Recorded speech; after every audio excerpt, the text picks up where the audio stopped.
warahmatullahi wabarakatuh. Anak-anak kita tema 2, penyelenggaraan dan kesinambungan hidup dalam bab 5, genetik dan subtopik terakhir 5.5, variasi. Okey, kita bincangkan apakah itu variasi.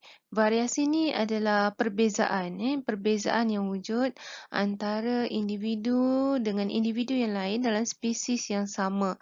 Contohnya antara adik-beradik, antara kucing dengan kucing, antara apa lagi? Ayam dengan ayam. So, wujudnya perbezaan di antara individu dalam spesies yang sama itu dikenali sebagai variasi, dan kita juga telah belajar mengenai variasi di dalam subtopik berkenaan pembahagian sel iaitu meiosis akibat proses pindah silang di antara kromosom yang menyebabkan berlakunya variasi.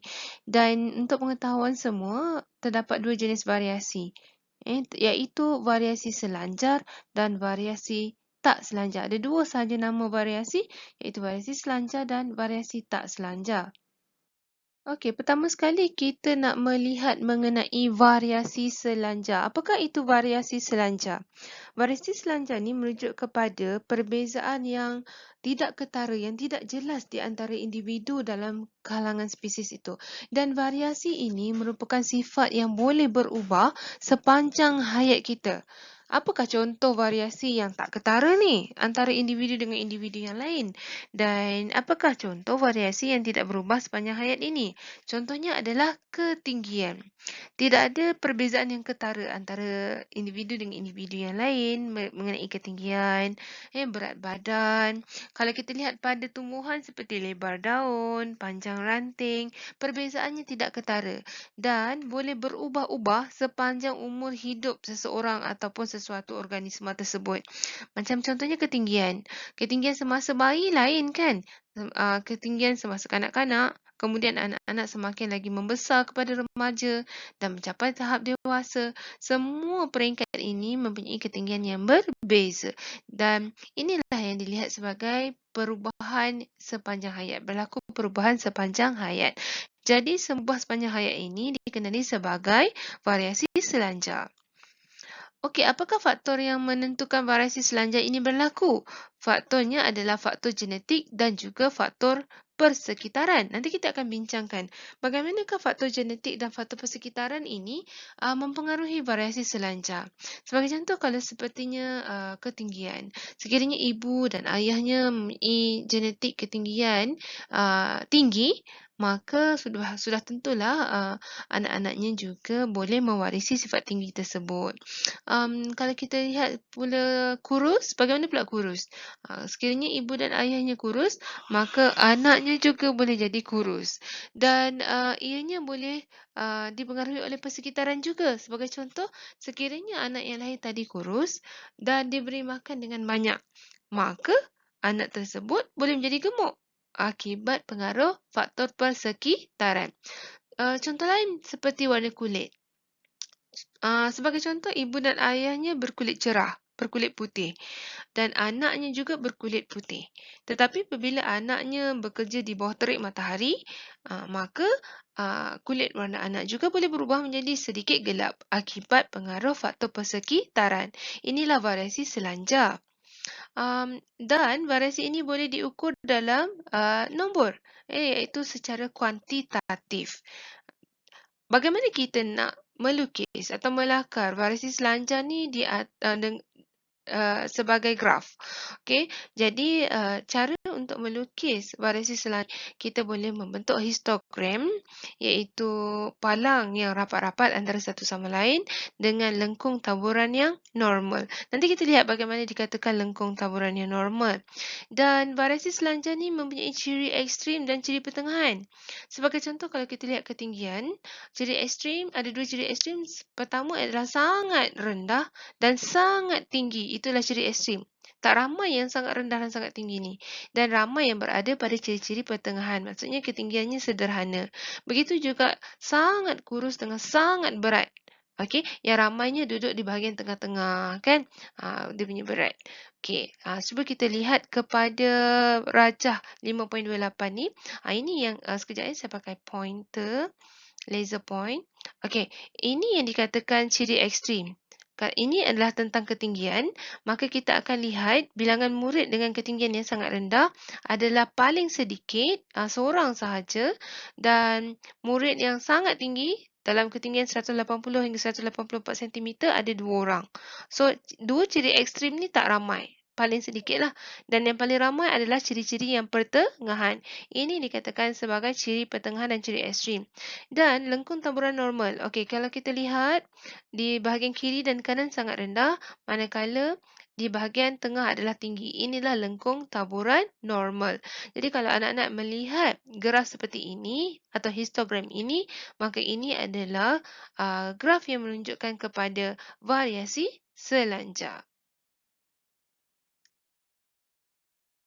Baiklah anak-anak, kita dah lihat mengenai variasi selanjar. Sekarang ni kita nak bincangkan pula mengenai variasi tak selanjar. Okey, variasi tak selanjar adalah variasi yang menunjukkan perbezaan yang ketara atau perbezaannya sangat jelas antara satu sama lain. Berbeza variasi selanjar tadi, variasi selanjar tu perbezaan dia tak ketara. Tapi ini sangat ketara dan sangat jelas lah. Okey, di mana contoh perbezaan yang sangat ketara sangat jelas atau kita panggil sebagai variasi tak selanjar ni adalah seperti kebolehan menggulung lidah. Iaitu ada dua, boleh menggulung lidah atau tak boleh menggulung lidah. Jelas kan? Perbezaannya sangat jelas. Jenis cuping telinga melekap dan cuping telinga bebas. Cuping telinga capang lain Ini dua sahaja, cuping telinga melekap dan cuping telinga bebas. Yang ketiga, jenis kumpulan darah. Contoh yang ketiga, jenis kumpulan darah. Ini adalah perbezaan yang sangat jelas. Seperti yang anak-anak maklum, kumpulan darah kita ada 4. Kumpulan darah A, kumpulan darah B, kumpulan darah AB dan kumpulan darah O. Adalah salah kalau anak-anak kata jenis darah. Jenis darah tu bukan. Jenis darah tu darah merah, darah putih. Tapi contoh variasi tak selanjar ni adalah jenis kumpulan darah. Okey. Kemudian jantina, lelaki dan perempuan, perbezaan yang jelas. Jenis cap jari ada 4 jenis cap jari. Jenis rambut, lurus dan kerinting. So, semua perbezaan ini sangat jelas. Perbezaan yang sangat jelas ini kita panggil sebagai variasi tak selanjar. Dan ciri variasi tak selanjar ni tak boleh berubah seumur hidup. Adakah jantina boleh berubah? Kecualilah kalau yang mengubahkannya sendiri. Kan? Kemudian jenis kumpulan darah. Adakah semasa bayi kumpulan darah jenis lain, bila dah dewasa, bila dah berusia, dah lanjut usia, berubah pula jenis kumpulan darah yang lain? Tidak kan?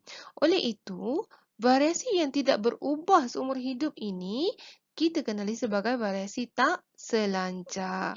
Dan variasi ini ditentukan oleh faktor genetik sahaja. Anak-anak ingat faktor genetik sahaja. Okey, trait boleh diwarisi. Kita dah belajar tentang trait, ciri-ciri yang perbezaan variasi itu boleh diwarisi kerana tiada pengaruh daripada faktor persekitaran. Contohnya jenis cuping telinga. Kenapa ayah punya cuping telinga tu anak boleh warisi? Kerana ia tiada pengaruh faktor persekitaran. Macam kita tengok warna kulit tadi. Kalau ayahnya cerah, anaknya boleh jadi cerah dan jadi gelap. Sebab faktor persekitaran kalau dia berjemur ataupun banyak melakukan kerja di bawah cahaya matahari. Kan? Itu faktor persekitaran. Sekarang ni variasi tak selanjar, tidak ada faktor persekitaran menyebabkan trait boleh diwarisi daripada keturunan kepada satu keturunan yang lain. Daripada ayah kepada anak, daripada datuk kepada cucu, boleh diwarisi. Dan jenis datanya adalah data kualitatif secara kualiti, dan grafnya bukan lengkung normal macam kita lihat dalam variasi selanjar tadi. Okey, tetapi berbentuk discrete. Discrete ni dia ikut macam maksudnya tetap mengikut bilangan dia. Dia boleh jadi rendah, boleh jadi tinggi, spesial, bergantung pada populasi yang dikaji. Okey, dan jenis grafnya adalah carta bar dan palangnya mesti jauh. Variasi selanjar, palangnya rapat. Variasi tak selanjar, palangnya mesti jauh. Dan ingatlah anak-anak formula 3 tak, iaitu tak selanjar, variasi tak selanjar, tak berubah seumur hidup dan palangnya tak rapat. Tak selanjar, tak berubah seumur hidup, tak rapat. Variasi tak selanjar merupakan variasi yang tidak akan berubah seumur hidup dan palang-palangnya tak rapat. Itu yang dikatakan formula 3 tak tu. Dan inilah grafnya, ini dikatakan discrete. Maksudnya bilangan individu ini tidak dipengaruhilah antara satu sama lain dan ada bilangan yang tetap, ada bilangan yang tertentu. A, B, A, B, O. Boleh jadi yang ni tinggi, boleh jadi yang ni rendah. Boleh jadi A yang tinggi, boleh jadi B yang rendah. Bergantung kepada populasi yang dikaji. Dan bukan bentuk lengkung normal macam kita lihat dalam variasi selanjar tadi. Okey, anak-anak, kita beralih kepada faktor yang menyebabkan variasi. Hanya ada dua sahaja faktor utama yang menyebabkan variasi. Kita lihat dulu faktor genetik. Okey, faktor genetik ni, bagaimanakah faktor genetik menyebabkan berlakunya kepelbagaian dalam kalangan spesies ataupun variasi ini? Saya telah katakan sebentar tadi bahawa faktor genetik ni berasal daripada proses pindah silang dalam meiosis. Pindah silang yang berlaku antara kromosom homolog, kromosom homolog dalam meiosis 1 yang membolehkan berlakunya pertukaran bahan genetik dan menghasilkan kombinasi genetik yang baru akibat pindah silang ni. Penyusunan kromosom pula secara bebas, secara rawak. Jadi menyebabkan gamet yang terhasil, maklumat genetiknya berlainan, berbeza antara satu sama lain. Okey, persenyawaan juga berlaku secara rawak antara gamet jantan dengan gamet betina, kalau manusia sperma dengan ovum, serta menghasilkan zygote dengan kombinasi genetik yang berbeza. Walaupun kembarnya adalah kembar tak seiras dengan dua sperma mensenyawakan dua ovum pada masa yang sama, kandungan yang sama. Tetapi bahan genetik yang dibawa oleh kedua-dua gamet, keempat-empat gamet adalah berbeza, menyebabkan kebanyakan kembar tak seiras ni memang tak sama antara satu sama lain. Serta mutasi kromosom dan gen akan menghasilkan fenotip baru. Fenotip ni ciri-ciri fizikal yang baru akibat perubahan dalam maklumat genetik. Kita telah belajar bahawa mutasi ni berlaku secara spontan. Oleh itu, perubahan atau perbezaan yang dibawa oleh mutasi ini sama ada mutasi kromosom atau mutasi gen menyebabkan terlahirnya fenotip baru yang tak sama. Itu faktor genetik. Sekarang ni kita lihat pula pada faktor persekitaran. Okey, faktor persekitaran ni bergantung kepada faktor luaran seperti pH, tahap keasidan dan kealkalian, cahaya matahari, suhu, air, iklim, cara pemakanan yang menyebabkan ciri-ciri sesuatu organisma itu menjadi berbeza walaupun berasal daripada induk yang sama. Okey, contoh, seseorang akan mempunyai warna kulit lebih gelap jika selalu terdedah kepada cahaya matahari. Walaupun mereka tu kembar seiras, kulit cerah, tapi seorang kita letakkan di kutub, seorang lagi letakkan di gurun. Maka yang berada di gurun akan menjadi gelap. Kan? Okey, seseorang akan menjadi gemuk sekiranya terlebih makan. Kembar seiras tadi, seorang tu kita kontrol makan dia. Seorang lagi kita bagi makan banyak-banyak. Jadi seorang akan jadi kurus, seorang akan jadi gemuk. Itulah faktor persekitaran. Okey, kita tengok dalam tumbuhan. Bunga hydrangea spesies, sp2 spesies, berwarna biru jika ditanam dalam keadaan berasid. Tapi, dia akan menjadi warna merah jambu kalau ditanam dalam tanah yang beralkali atau neutral. Hebat kan bunga ni? Hanya bergantung kepada tahap keasidan tanah, menyebabkan warna bunga berbeza. So, ini semua adalah faktor persekitaran. Jadi, anak-anak kena ingat, ada dua faktor yang menyebabkan variasi. Pertama, genetik. Kedua, persekitaran. Kalau variasi selanjar, genetik dan persekitaran. Kalau variasi tak selanjar, faktor genetik sahaja. Okey anak-anak, seterusnya kita lihat kepada kepentingan variasi. Penting ke kepelbagaian antara organisma ni? Okey, variasi pada organisma menyebabkan sesuatu organisma tu dapat sesuaikan diri terhadap perubahan persekitarannya. Sebenarnya pada dalam kalangan manusia mungkin kita tak nampak dengan jelas, tetapi dalam haiwan ataupun tumbuhan kita dapat lihatlah bagaimana sesuatu spesies tu boleh survive, meneruskan kemandirian hidupnya apabila spesies tersebut dapat bermutasi dan menyesuaikan diri kepada perubahan persekitarannya. Sama ada keadaan cuaca semakin panas, sekarang ni berlaku pemanasan global kan. Jadi cuaca semakin panas, maka tumbuhan dan haiwan perlu beradaptasi dengan persekitaran. Perlu berlakunya variasi supaya haiwan dan tumbuhan ni dapat bertahan dalam keadaan cuaca yang semakin panas. Okey, kita lihat pula individu dengan ciri yang berlainan atau berbeza daripada kumpulan majoriti ni akan mampu untuk bertahan, contohnya terhadap perubahan cuaca. Kemudian individu ni akan dapat menyesuaikan diri, bermandiri ni teruslah dapat terus hidup beradaptasi dengan perubahan persekitaran.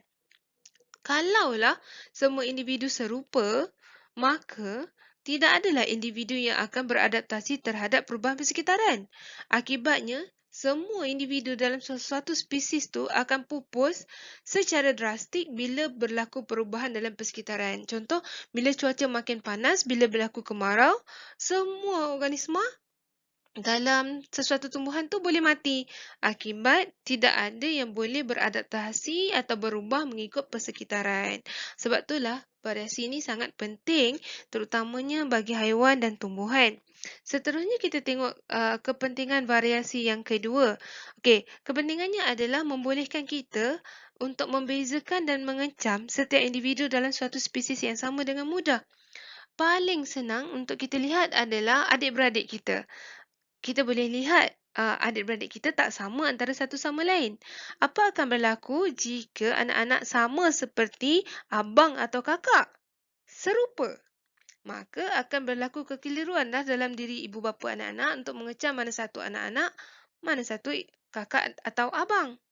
Oleh itu, variasi sangat penting untuk membezakan setiap individu dalam sesuatu spesies. Yang ini paling mudahlah untuk kita tengok dalam kalangan adik-beradik.